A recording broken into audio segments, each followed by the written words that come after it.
আচ্ছা, ধরুন কখনো আপনার সাথে অন্যায় অবিচার হয়েছে আপনার সাথে। তো তখন আপনি এই অন্যায় অবিচারের জন্য আপনি থানায় এফআইআর করেছেন। তো আপনি থানায় যখন এফআইআর করেছেন, তো তখন কিন্তু আপনার কোনো এফআইআর এর কোনো রেসপন্স পাচ্ছেন না থানা থেকে। তখন আপনি কি করবেন? যদি আপনার সাথে কোনো সময় অন্যায় অবিচার হয়, সেক্ষেত্রে আপনি থানায় এফআইআর করেছেন। তো এফআইআর করার পর কোনো রেসপন্স পাচ্ছেন না।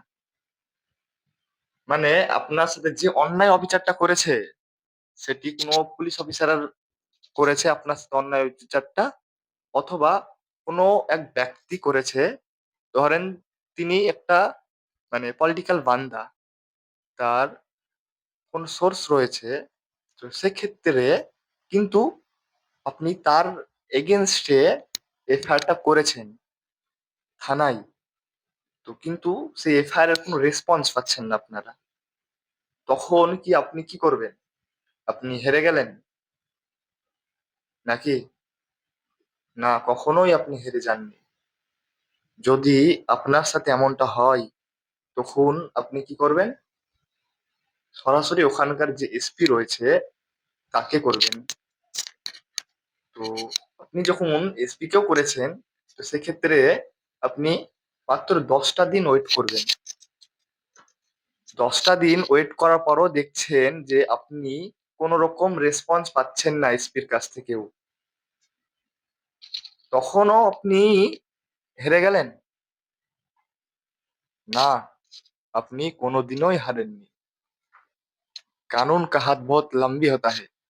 আপনি হারেননি। আপনি যে এফআইআরটা করেছেন থানায়, তার একটা কপি আপনার কাছে আপনি তখন রেখে দিবেন। তারপর আপনি যে এসপির কাছে করেছেন, সেই কপিটাও আপনি রেখে দিবেন।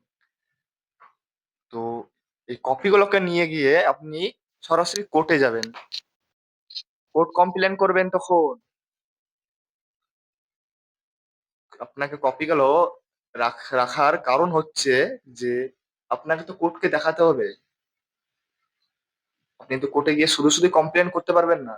আপনাকে তো কোর্টে গিয়ে দেখাতে হবে যে আপনি কত জায়গা থেকে দৌড়ে এসেছেন। তারপর আপনি কোর্টের কাছে এসেছেন। আপনাকে তো দেখাতে হবে। তো তখন দেখবেন যে আপনার এফআইআরটা নিচ্ছে কিনা।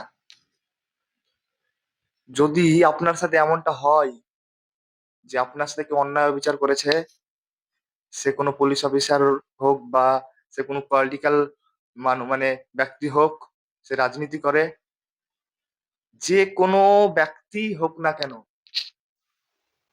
আপনার সাথে অন্যায় অবিচার করেছে, তো সেই কারণে আপনি এফআইআর করেছিলেন থানায়, কিন্তু আপনি রেসপন্স পাননি তাদের সোর্সের জন্য, বা তারা একটা পুলিশ অফিসার আপনার সাথে অন্যায় অবিচার করেছে। তো একে অপরকে যে টান রয়েছে, সে টানের কারণে হয়তো তারা কোনো রেসপন্স দেয়নি। এটাও তো হতে পারে। তখন আপনি মনে রাখবেন যে আপনি হেরে যাননি। যখন সব রাস্তা বন্ধ হয়ে যায় বা সব কিছু আপনি ঘুরে বেরিয়ে এলেন, তখন একটা নিজের মনে উম্মিদ রাখবেন যে শেষ ফিনিশিং কোর্ট রয়েছে।